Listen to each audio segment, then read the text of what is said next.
day started right.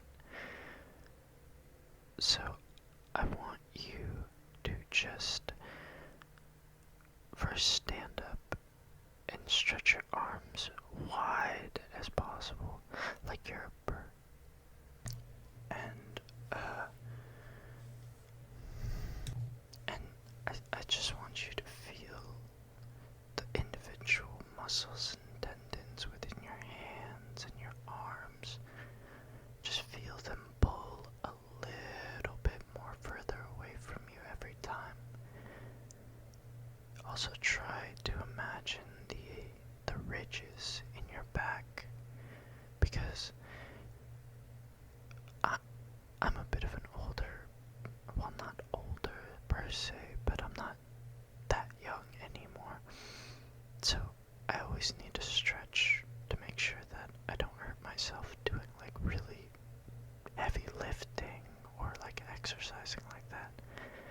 And I always like the feeling of when my shoulder blades make contact. Like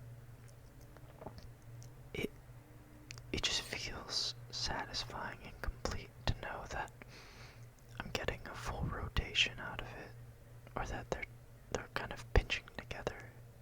It's like, ooh, I can still have that whole range of motion. I wanted to do this today because I realized that so much of what I do revolves around just staying healthy, and I hadn't actually been living very healthily. I had been not eating, I had been just kind of dejetting for a while there. Like, even though I was getting back into the normal groove of things, even though I was going to work and all of that, I still wasn't living like a normal person. So I want to kind of help out whoever's hearing this to understand, I guess, what a normal person would do. Though I suppose if you're listening to this, that doesn't really make you a normal person, now does it? It's fine, it's fine. I appreciate you're here. I actually really enjoy your presence. Even if you don't know me and I don't know you. This space is ours, I guess. I guess to go a little bit into what I was doing though, I have a lot of classes, and basically a couple days out of the week I'm in class for like almost 12 hours a day.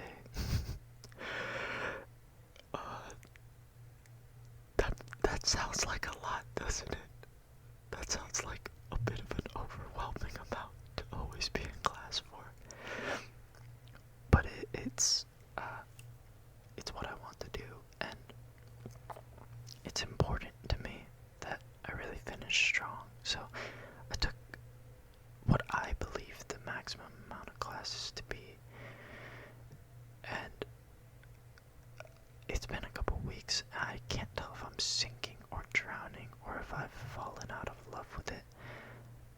No, scratch that. I haven't fallen out of love with it. I just don't know how to balance everything all at once, because I still want to do more work.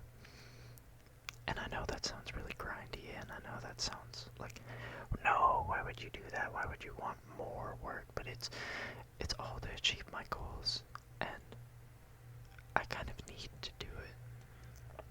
I'd been in pause for if my life was a movie, my life had been on pause for a while.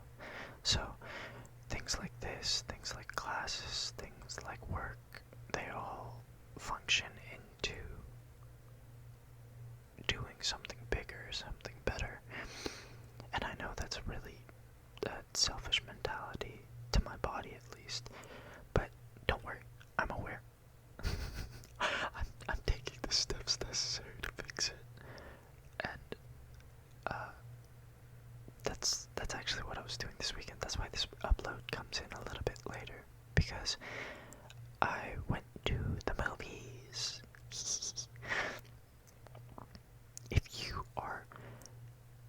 if you are ever in need of some like respite or just some alone time, and it seems like you can really never get away from everything and everybody and all your problems, go to the movies.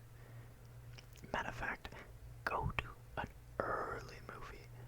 Go to a movie that's like at 9 in the morning, 10 in the morning. The great part about those movies is that there's not that many people sitting next to you.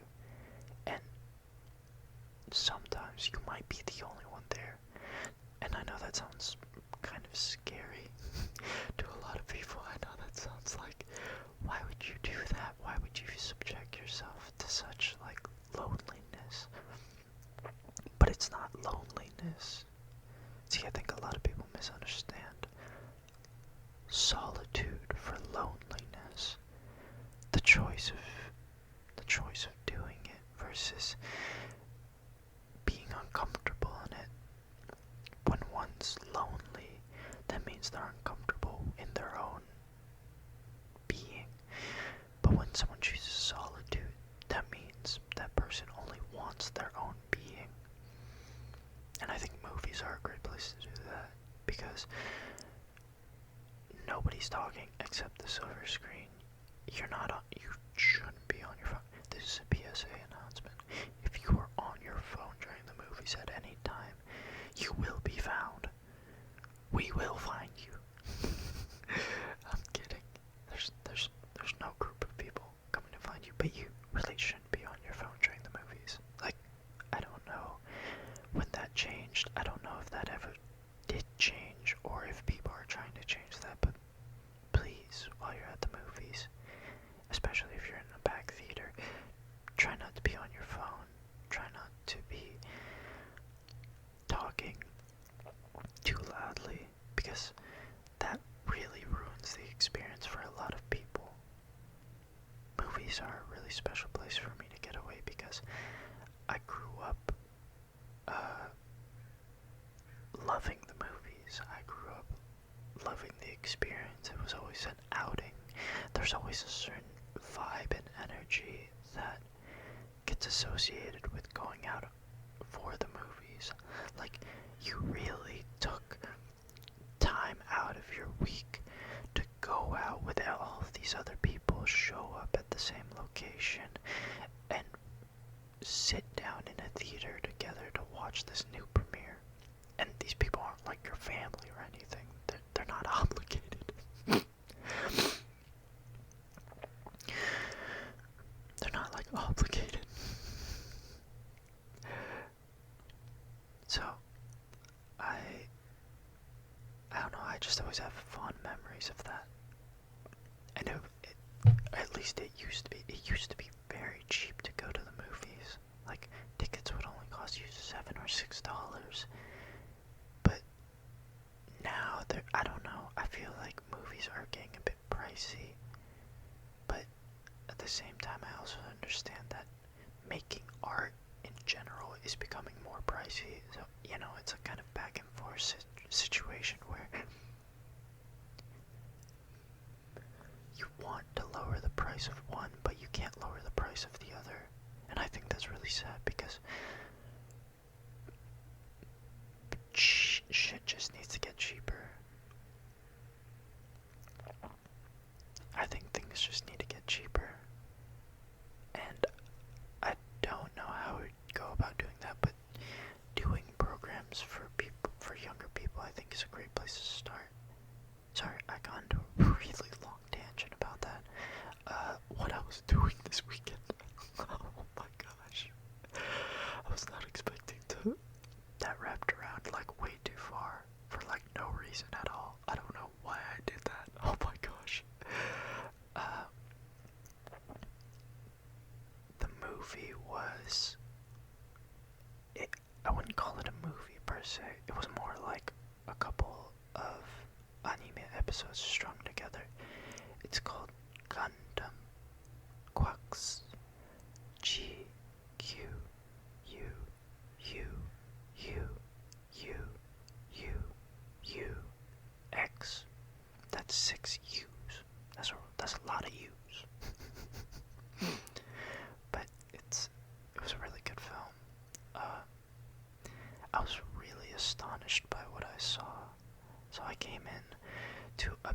showing, and it was a bit of a drive to go to this theater because it was the only one that had a matinee showing, but I really wanted to see it in a theater where there weren't other people, because I have this bad habit of really geeking out and just being really loud and over the top, and I didn't want to disrupt anyone else's experience. So I went to a matinee showing. There wasn't anyone in the theater. Even outside of the theater, there were only like maybe a dozen people. And mind you, this place is like a mile wide. There's only like 12 people at the theater. There's 3 people working the counter. You know how they're like ticket booths in front of the counter, or in front of the movie theater, and like then there's the doors on the side. There wasn't anyone even working those. You had to go to the concession stand to get the tickets. Like, that's how, I don't know if they're understaffed or if they just staff them that way, because those are all the matinee showings, or matinee attendees, rather. So, I get to the counter, I get the ticket,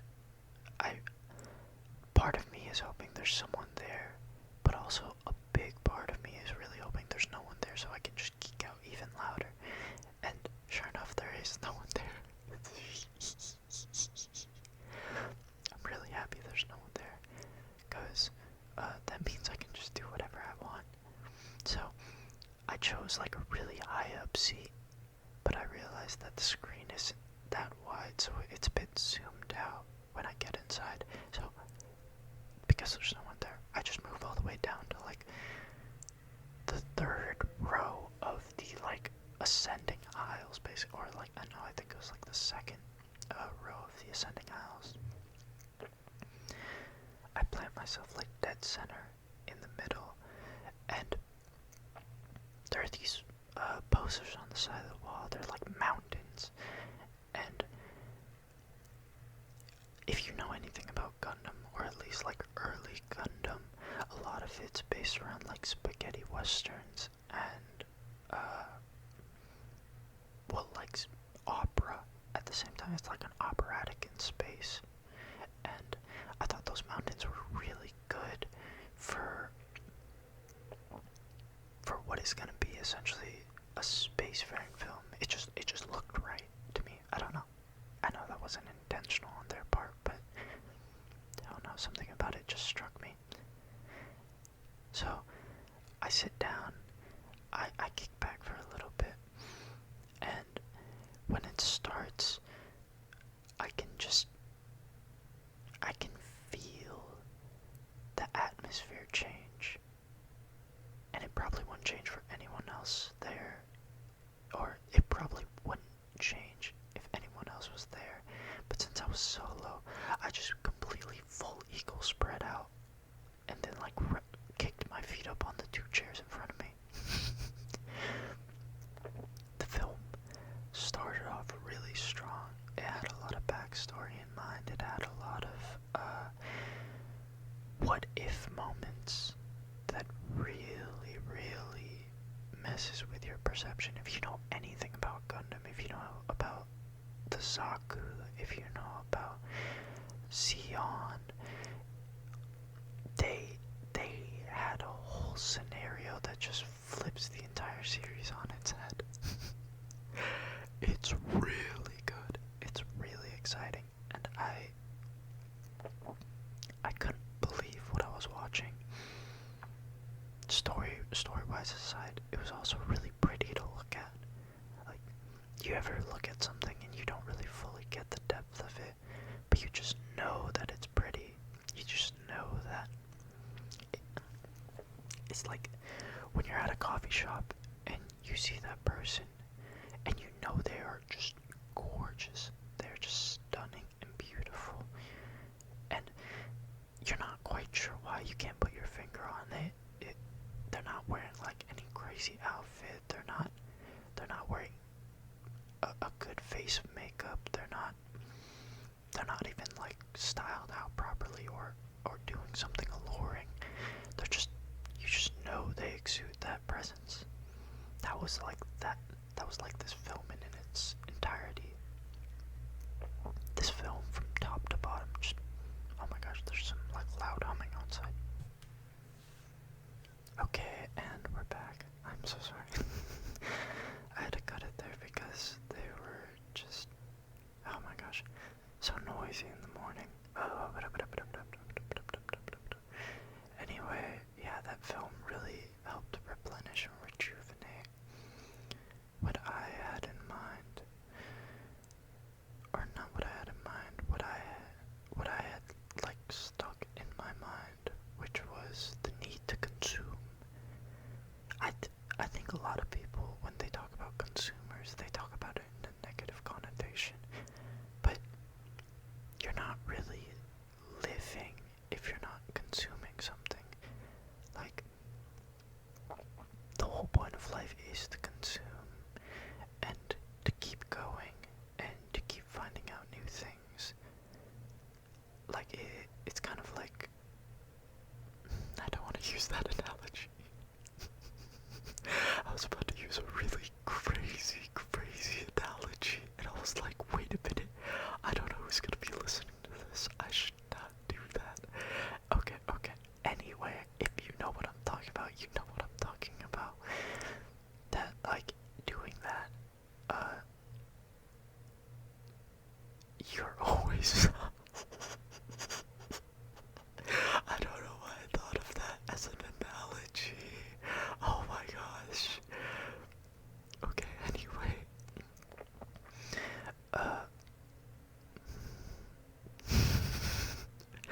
I wonder what else I should talk about in terms of mourning. Oh yeah, I really hope you eat a good breakfast. I think it's really important for people to eat good breakfast. And I'm trying to get better at this too, because a lot of times I'm just gonna have like slop or just like gruel, basically, where it's like a blend of chia seeds and oatmeal, and I just throw on like a scoop of matcha or a scoop of cocoa powder, and then that's my breakfast. And I'm like, this doesn't really have a lot of nutritional value, does it? Oh no.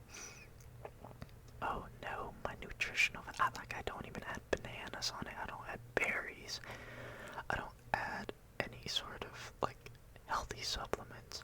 It's just straight sugar and, like, oats, and I realize, dang, this is just, like, comfort food, like, I should not be eating this every day. This is probably really bad for my health. So, maybe take the time to fry up an egg, put it on a piece of toast, and as cliche as it sounds, okay, you know what, I'm actually not gonna recommend that. I'm not gonna recommend an avocado, I'm gonna recommend guacamole.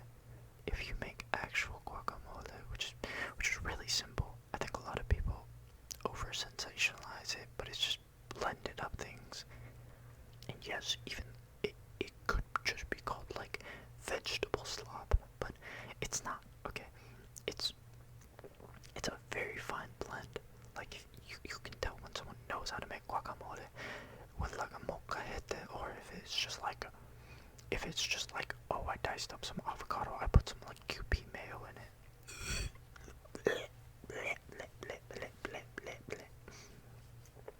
Anyway, maybe if you have bacon, just fry up, not too much bacon. You don't want to eat like too much bacon for breakfast, but a little toast and a little egg, a little bacon action.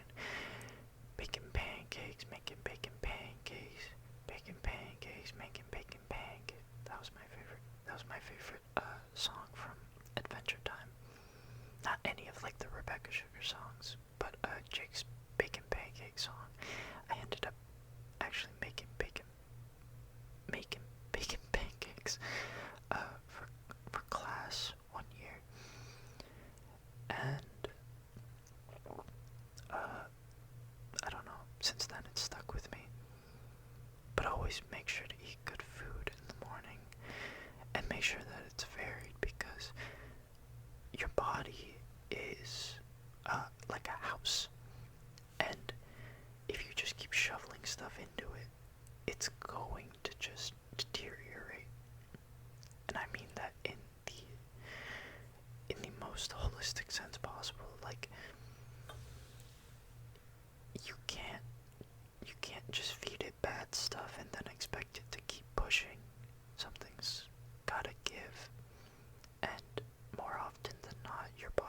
always try to make it work out, right? But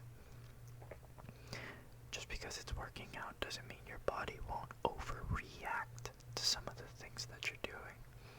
Like, I think that's how a lot of people develop diabetes, is that for years and years and years they just eat unhealthily, and then they don't understand like why their body's fighting back so hard. And it's like, oh no, your body just does that. That's your body trying to keep you alive. Or rather, it's been trying to keep you alive for so long, and now it can't. I think another thing that's really good is to, even though it sounds counterintuitive, close your eyes and just like sit with yourself or sit in the sun. And I know that might put a lot of people back to sleep, but I think you should always aim to just soak up the sun a little bit. I treat myself like a sunflower, and wherever the sun's turning in the morning, I just sit down and face it, because it just fills me with this goodness that like artificial light doesn't fill me with, that like low light doesn't. Well, actually, low light kind of does fill me with it, but not as much as like just pure sun rays like beaming down on my face too. And like, I don't do anything else. I just sit on my porch and I let the rays soak into my chest, soak into my face. And after a while it gets really, really good, where I stand up and I don't, okay, full disclaimer, I don't know if this, I don't know if this is what's supposed to happen, but I feel a tad bit lightheaded, and personally I think that's just me not getting enough vitamin D, so that's on me. That's not the sun's fault. It can never be the sun's fault. We love the sun. We love the sun, and we love all the warmth that it brings. We love all of the oxygen and sunlight that we receive. We love nature here. I think that's a really big thing, is that nature is a big part of like being human. Sometimes we get too far away from being human with all of this setup, that touching grass really does feel like the best thing to do in the most simplest of senses. Like, it isn't just a meme, it isn't just like a term you use to it's not just used to insult somebody. It's something real that you should be doing, because it's really easy to forget how to be human with all of what's going on in the world.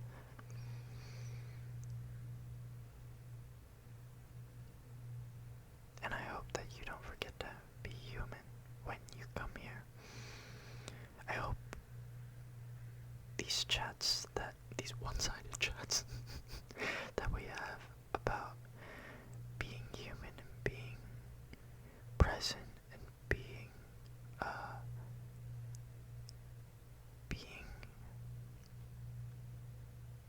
just being, I guess, helps remind you of why it's so important to be human, why it's so important to love, why it's so important to live life with your best foot forward.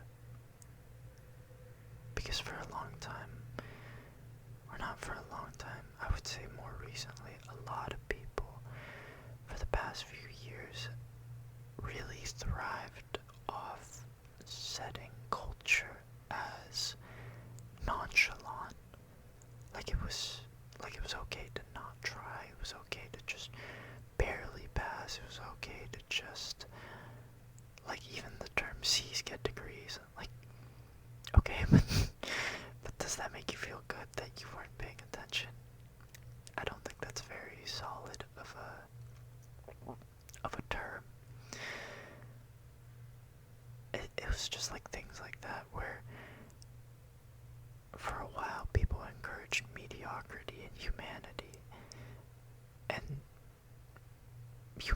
is just the opposite of it. Human beings are anything but mediocre. Like, it's a miracle. Every day kinda is a miracle, and your birth is kind of a miracle. People say that, and a lot of people will roll their eyes, but if you think about even listening to this right now, think about how amazing it is that everything lined up for you to be here and to be able to listen to this. And there's a spider on my wall. Oh my gosh, I want to remove it so badly. Ah, I can see it crawling. Oh my god, oh no, please don't go to my desk. Okay, it's going away from my desk. See, even that, like, it's always, well, maybe it's not a good sign that there's spiders in my room, but life always finds a way, and I hope that you continue to find a way to be the best version of you. And that doesn't always mean you need to be that best version, but so long as you're trying, so long as day in, day out you are trying your very best, I'm proud of you. I'm proud of what you accomplished. I'm proud of you for sticking to your true self. I hope you continue to do that. Because doing anything less honestly just feels bad now. Honestly, it just feels like, man, I could have spent my whole day doing this instead of that. So don't let that feeling overwhelm you and go out and seize the day, okay? I'll talk to you later. Bye-bye.